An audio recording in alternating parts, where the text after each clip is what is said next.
Hello and welcome everyone two way education services. अब हम लोग अपना सेमेस्टर नंबर 4 का financial management of financial services का एक नया टॉपिक स्टार्ट करने जा रहे हैं, यूनिट नंबर 1 का ही। यहाँ हम लोग पढ़ेंगे kinds of financial services. Financial services क्या होती हैं ये हम लोग पढ़ चुके हैं, फाइनेंशियल सिस्टम क्या होता है हम लोग पढ़ चुके हैं। अब फाइनेंशियल सर्विसेज की बात तो हमने कर ली, लेकिन ये फाइनेंशियल सर्विसेज होती कौन कौन सी हैं जो बैंक्स आपको ऑफर करता है, आज हम लोग उसके बारे में डिस्कस करने वाले हैं। तो दो तरीके की सर्विसेज बैंक ऑफर करता है, एक होता है एसेट बेस्ड और दूसरा होता है फी बेस्ड। एसेट बेस्ड मतलब जिसमें कुछ एक एसेट जो है जुड़ा हुआ रहता है। फॉर एग्जांपल आप घर खरीद रहे हैं तो बैंक जो फाइनेंस आप करवाते हो, तो कहीं ना कहीं एक एसेट जब आप खरीद रहे हो बैंक की मदद से, that is asset based services, जिसमें बैंक आपको एक एसेट दिलवा रहा है, ठीक है। और दूसरा होता है फी बेस्ड, जिसमें आप बैंक से कुछ एक सर्विसेज ले रहे हो, एडवाइस ले रहे हो किसी काम को करने की, इसमें कोई एसेट इन्वॉल्व नहीं होता है। तो एसेट बेस्ड सर्विसेज में आ जाएगा आपका लीजिंग फाइनेंस। लीजिंग या फाइनेंस का मतलब क्या होता है कि जब आपके पास आप कोई नया बिजनेस चालू कर रहे हैं, आपको फैक्ट्री चाहिए, लेकिन आपको फैक्ट्री एज एन एसेट नहीं चाहिए, पूरा का पूरा आपको उसको एसेट के लिए पे करना पड़े, आपके पास अब इतना पैसा नहीं है, तो आप उसको अगर लीज पर लेना चाहें, आप उसको इंस्टॉलमेंट्स में, मतलब एक तरीके से rent, lease is rent, but when it comes to मतलब अगर हम लोग उसको बिजनेस की टर्मिनोलॉजी से देखें, हम लोग उसको बैंक से लीगली हम लोग उसको पूरा टाई अप करें तो उसको हम लोग लीज बोलते हैं, ठीक है।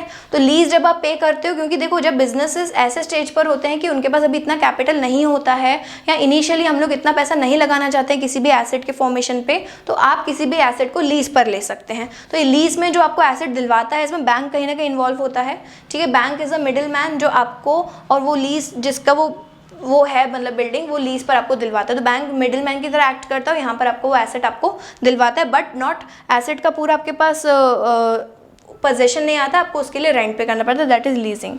नेक्स्ट है हायर परचेज।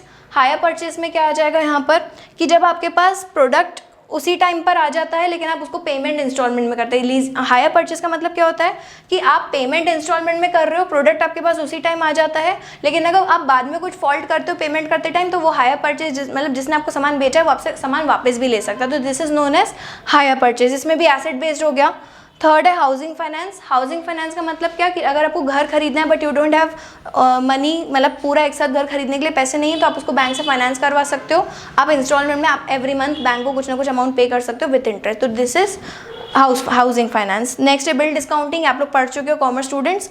बिल डिस्काउंटिंग मतलब जब आपके पास बिल हो, मतलब आपने उधार पर किसी से सामान आपने किसी से सामान उधार पर बेचा हो, ठीक है, और आपके पास अगर उस चीज़ का बिल हो और आपको आज कैश की ज़रूरत है, तो you can go to the bank, give that bill and उसके अगेंस्ट में आप पैसा ले सकते हो। तो bill discounting is also type of asset only, मतलब ये जो बिल्स ऑफ एक्सचेंजेस होते हैं, बिल रिसीबल्स होते हैं, एक तरीके से एसेट होते हैं बिजनेस के लिए।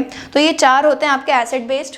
नेक्स्ट आपका होगा फी बेस्ड, जिसके लिए बैंक आपसे कुछ फीस चार्ज करती है, कुछ एडवाइस देती है बैंक इसमें। तो यहाँ पर आपके चार हम लोग पढ़ने वाले हैं। Portfolio management. पोर्टफोलियो मैनेजमेंट का मतलब होता है कि जब आप किसी फाइनेंशियल एसेट्स में इन्वेस्ट करते हैं, जैसे अगर आप एक तरीके से म्यूचुअल फंड्स में इन्वेस्ट कर रहे हैं, आप शेयर्स में इन्वेस्ट कर रहे हैं, आप डिवेंचर्स में इन्वेस्ट कर रहे हैं, तो बैंक एक तरीके से आपको एक पूरा पोर्टफोलियो बनाकर देता है, जिसमें आपके मल्टीपल इन्वेस्टमेंट्स हो जाएंगे और आपका रेट ऑफ इंटरेस्ट भी उस हिसाब का रहने वाला है यहाँ पर। तो उसको हम लोग बोलते हैं पोर्टफोलियो मैनेजमेंट। अब अगर कोई इतना ज़्यादा खुद से एक्सपर्ट नहीं है कि वो इन्वेस्टमेंट्स इस तरीके से कर पाए, तो पोर्टफोलियो मैनेजमेंट का काम वो बैंक को भी दे सकता है। बैंक उसके लिए कुछ एक फीस चार्ज करती है, इसलिए हम लोग पढ़ रहे हैं फी बेस्ड सर्विसेज में। नेक्स्ट है mergers and acquisitions. Merger and acquisition का मतलब क्या होता है, जब कोई बिजनेसेस दो आपस में मर्ज हो रहे हो, या एक बिजनेस दूसरे बिजनेस को एक्वायर किया हो। फॉर एग्जाम्पल अभी वोडाफोन आइडिया का हुआ मर्जर। तो इस तरीके से जब मर्जर एंड एक्विजिशंस होते हैं, तो वो जो बिजनेसेस हैं वो एक बैंक के पर्सन को हायर करते हैं, ताकि उनके जितना भी फाइनेंशियल अकाउंटिंग का जितना भी पार्ट है उसको किस तरीके से मर्ज करना है। अगर एक कंपनी ने लोन लिया हुआ है, तो उस लोन को दो कंपनीज में कैसे स्प्लिट करना है, वो सारी चीज़ें जो है वो बैंक एक तरीके से आपको सर्विस प्रोवाइड करता है पूरी मर्जर एंड एक्विजिशन में, पूरा उसका फाइनेंसेस देखने की। उसके लिए वो कुछ अलग से फीस चार्ज करता है। नेक्स्ट है क्रेडिट रेटिंग। आपके ऑर्गेनाइजेशन का क्रेडिट रेटिंग क्या है, आपने कितने लोन्स ले चुके हो, आगे कितना लोन लेना है, वो पूरा बैंक आपको क्रेडिट रेटिंग देता है, तो ही आपको आगे और लोन्स मिल सकते हैं। तो ये भी एक तरीके से सर्विस है। नेक्स्ट है स्टॉक ब्रोकिंग। अगर आप एक कंपनी और आपको शेयर्स इशू करने हैं आपके मार्केट में, तो you have to again put one bank in between, ठीक है, जो आपको एक तरीके से एक मिडिल मैन की तरह काम करेगा बैंक आपके लिए।